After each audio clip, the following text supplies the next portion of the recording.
The Breakdown.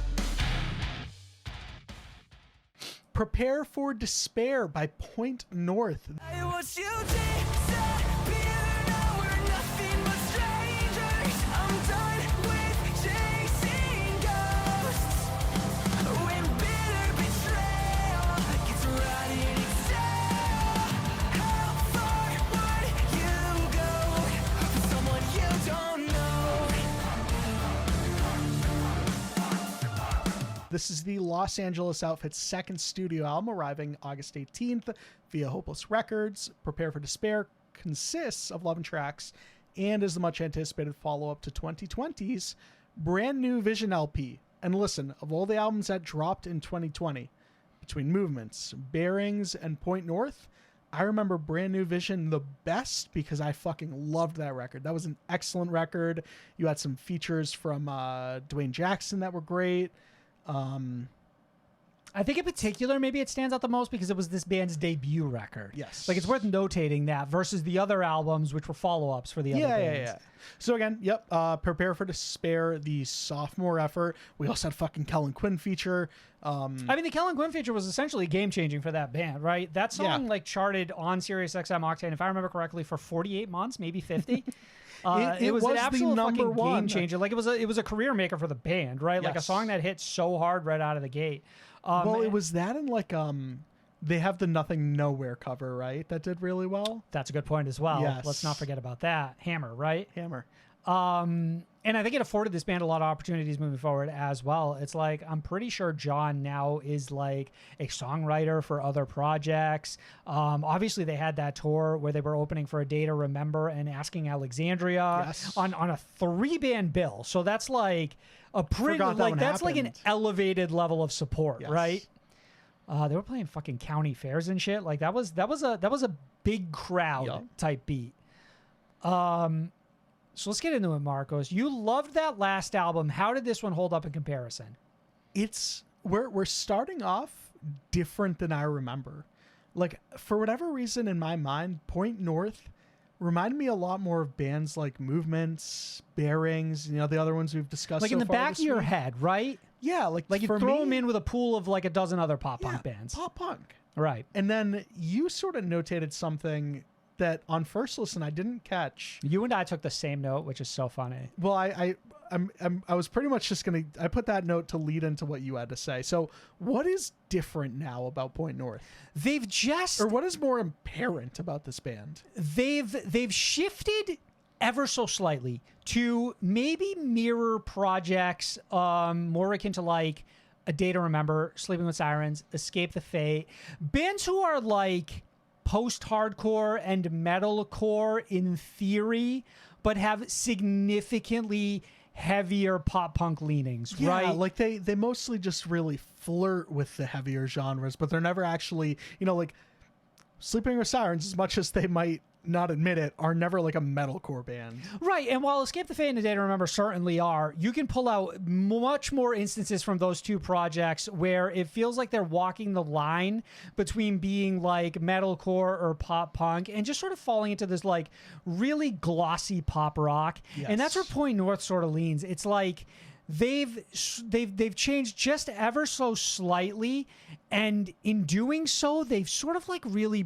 broadened like the audience that they can capture with their music while still sounding very much like the band I remember, just with little tweaks, And as soon as you pointed that out to me off air, like the listening experience for this one changed.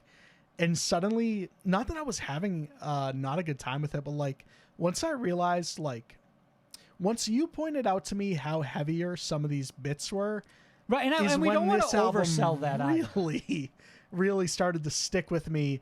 But like, not for nothing, like there are songs on here that just straight up end on breakdowns, and they're not fucking, we're not talking Chelsea Grin or Thy Art Is Murder, right? We're not even talking like Polaris and Wage War, you know what I mean? But like, it's just enough edge, in a way that makes songs like really go from just good to great. It's loud. Everything about this album just feels loud and sort of like explosive. They feel like a band who's just like very,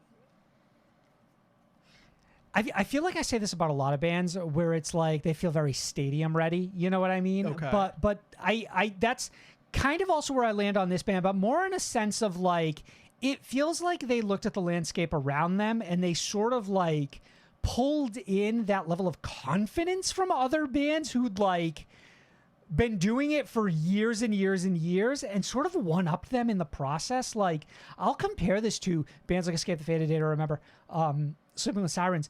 This feels like a significantly better version of the records that I've come to know those bands for, right? Yeah. Like, Point North just sort of like snuck in and cut the legs out from every single one of them.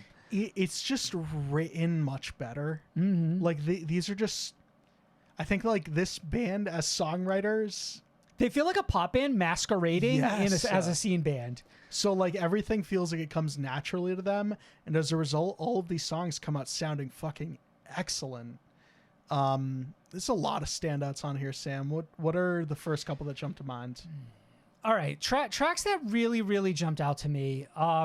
Prepare for Despair, the title track, I think is a perfect song to hang the hat of the whole album on. Yeah, I think that's fair. For me, Below the Belt, again, that's a non-single. So is Prepare for Despair for the record, at least so far.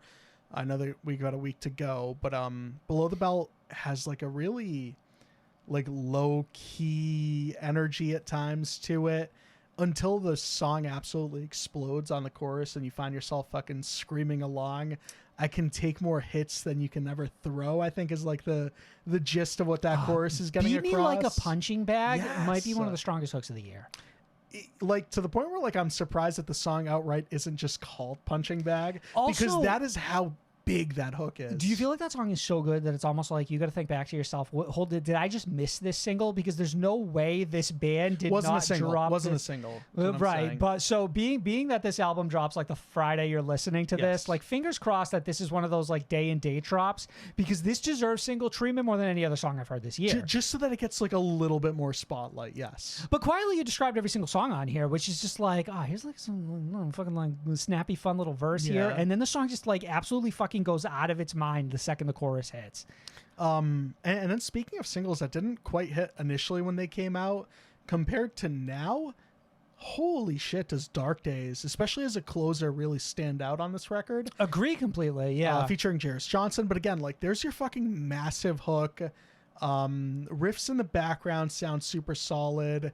Jairus Johnson, one of only 2 features on this record, the other being Ghost Inside, where that's the band like consciously telling you, yes, we have a heavier side to us, in a really like adorable way, I think. It's almost, I feel like what Point North is doing is they're sort of positioning themselves so that like their genre is so nebulous, they quietly land themselves on every single tour they want to be on. It's similar to what Movements did in what felt like not a very conscious way, where like that band can tour with Knocked Loose, or they can go and tour with a band like Bearings if they want, because Right. they just seamlessly flow in and out of genres. A Day to Remember is honestly the example, right? Yeah. Because they're the band that go, okay, hey, pop punk leg of the tour, we're going on with Magnolia Park and Yes. Movements. A metalcore version of the tour, we're going out with Wage War, fuck we're going out with Battlemans. Battlemans, you know how it is. I think that something else that needs to be pointed out is how absolutely crystal clear the production is on this. Like, Oh, it's gorgeous. everything is so incredibly Gorgeous. fine-tuned. Like, it does really feel like this band said, okay, we're going to spend 3 years making sure that this is one of the fucking cleanest outings we could possibly have. Like, we're going to put out a product out there that's going to make people go, okay, yeah, this is a fucking band we need to take seriously right now. We're not going to go, all right, it's been a year and 2 months, we got to get out there and we got to drop another record. This one feels like very calculated in a way that, like, yes, to your point, like, yes, 3 years cooking up something delicious, but then you also take a look at like the artwork and it feels instantly iconic.